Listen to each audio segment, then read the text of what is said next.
پخوا خو نو دا خلک سره کښېناستل وشال به ډوډۍ کړي وو دا نور به یې راغوښتي وو بیا چې به نو د یو چا ښه نقل زده وو هغه ته به ورته نقل راته وکړه که به د یو چا یو ښه واقعه زده وو هغه به خپله واقعه بیان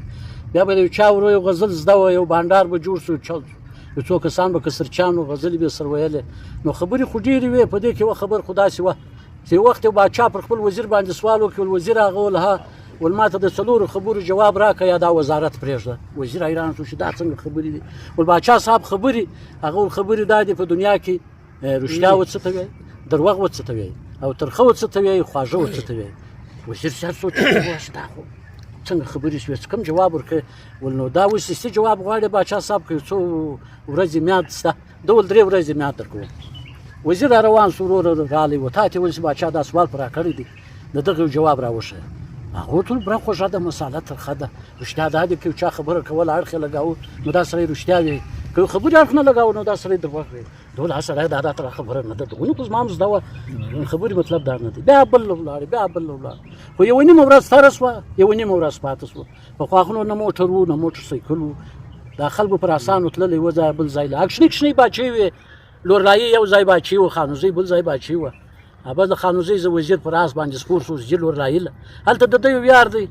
هغه ډېر هوښیار سړی دی چې یو خبره د خلکو په باندې ودله ورشي دی بیا جواب ورکړي داسې خیال وکړي چې دا یاره ځان ورسوه شاید دا خبرې جواب دا سړی درکړي نو پر آس راسپور راتلی د مزلنې میل راورسېدی آس هم ستړی شو له کښه وتلی و دی هم ډېر پر ستړی و نو یو ځای یو درخته ولاړه وه آس یې په دا سایه وتړی دی ورته پرېوت دی لږ ساتکی کېدی له اخوازه یو زمیندار یو ګیه کړي ده غوایې تر مخ رارې کړي دي دی په پسې دی آس ښکاره کږي بل څوک نشته نږدې چې ورغلی سړی تر درخته لاندې پروت دی نو پر سړي غږ وکړي ول کاکو هغه ول ها ول دلته زما کور دی ته مسافر یې راځه پیاله چای وکړه ډوډۍ وخوره دلته پروت یې خیر دی دلته څه کوې ده ویل زه په خوا روان یم بس نه چای کوم نه ډوډۍ ساتکی دلته ځان وسا کوم بیا ځم په هغه ول غوټ مو قسم دی به راسره ځې دلته زما کور دی چې ډوډۍ ونه خورې چای ونه کې تللی هم نشي وزیر ورته صاحبه زه د ملک وزیر یم باچا صاحب یو خبر په جواب پسې راستولی یم زه روان یم د دا خبرې جواب راوړم نو که ته ما معاف کړې نو به ډېر ښه هغه ویلې راځه دا خبر به زه در وښیم څنګه خبر ده هغه ویلې ماما که زه د ملک وزیر یم دا خبر زما نه ده زده ته له یو کې را روان یې غوایه در رالې کړي دي ته به نو د دا خبرې جواب ما ته څنګه راکړي نو بزګر په جواب کې ورته وویل وزیر صاحب هغه ول ها ول دا خزانې همیشه تر خرابو لاندې پرتې د سړي خیال ته راوښتې نو دی په یو ښو ځایو کې پسې ګرځي دلته به وي لیکن اخري چې دا کنډواله ځله راوغورځوي دا خرابه دلته به یو منګی پروت وي هغه به له جواهراتو ډک نو ته به حیران یې چې دا منګی دلته څنګه پروت و دلته څه شی خوښ دا خو په یو ښایسته ځایو کې پروت نو ته دا زما وسپره ورسته مه ګوره راځه د دا خبرې جواب زه درکړم څنګه خبر ده چې زما نه ده زده نو دلته وزیر هم لا جواب شو نو آس رایله کوي له بزګر سره رارې شو د بزګر کور له راغی نو هغه پر ښځه غږ وکړي چې میلمه را سره دی هغې کالی راواخیستې پر اچولتری یې واچاو بالښت یې راوړي وزیر هم کښېنستی دی هم کښېنستی و دې ته ویل وزیر صاحب ډوډۍ خورو که چای هغه ویل یا چای مو کړي وه ښه زه ستړی یم لږ به وسه شوی وه بیا به مو ګوله خوړلې وه نو ګوله چې تیارېږي وخته مو خوري چای لږ چټکې پخېست نو چای پخېست وې چای رالې دوی چای سره وکړې هغه د بزګر ښځه لګیا وه خپل خدمت یې کاوه ډوډۍ به تیاره کړي ډوډۍ هم تیاره شوه نو په کور کې هغه د اوبو د یو څه واګوډې به پکښې وو د شلومبو غړکه به پکښې وه سوړ منګی به پکښې وو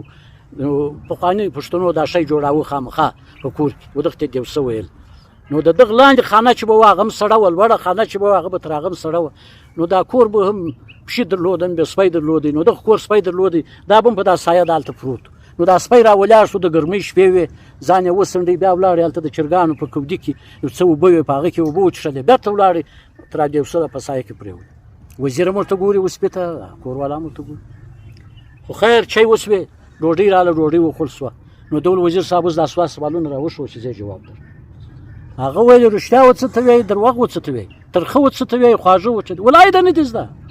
خو چې زما ښځه ته وایم دا ور وښیله بیا هم در وښي موږ حیران تله ته اسمانه ګایېږې کله ونې به مځکې ګایېږې پر قراره وروره د نورو چای اډر یې ورکړې په تسلي نورې چای وکړه ځان وسا که دا خبرې ډېرې اسانه دي موږ تا ته اوس یې در ښیو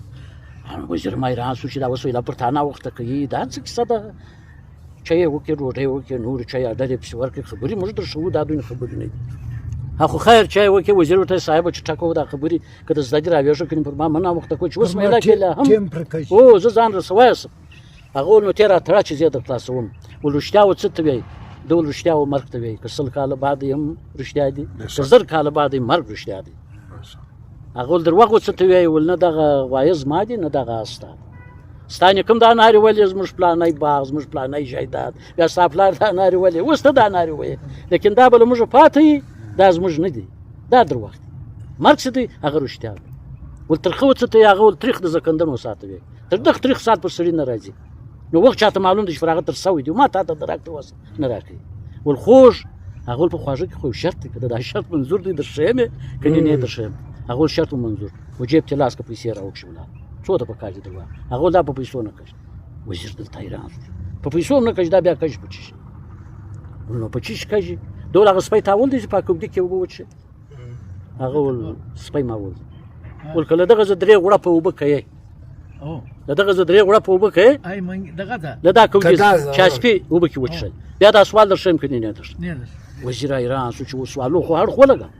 بچاله شور شغه هیڅ شک په دې خبر کې نه راوړي چې دا خبره غلطه ده لیکن اوس یو سوال پاتې دی وڅ اوس د سپیو خلو په ته مېران دي ایو خرم چې ما مېران بیا زه نو کته څوک نه سیو بس کار دي ګور بیا ما ودی کله په مخ سره ورځو دا د چاته وی چې د خسرې د سپیو خلو په چشل دا د ته مړی ته ژوندای بس مې کو درو دي شي نو خو دا په غاړه راپورته نو چې د چشل هغه مانه کې ول شي کنه ونو تاره ته ولې بیا سوال پاتې دی ولیا تا بل شو خلکو سره خوراک کړی شراک په کړی هاي د سپې د خپل ازما ډوډۍ را کین کې ازما چای را کین نو زه به دروښم او صاحب د خپل مفاد را شي پوښت ته د خپل وزارت نه پرېږدې د سپې د خپل وبچې دا ډېر خوښ دی دا هر سړی چې تریمان تر سوی دی د خپل مفاد لپاره تر سوی نو دا د خبرو جواب د چراله چې بچا صاحب ته دا وویل بچا صاحب ټیک ته وویل بس خپل وزارت کوښ تر څو وخت بې شک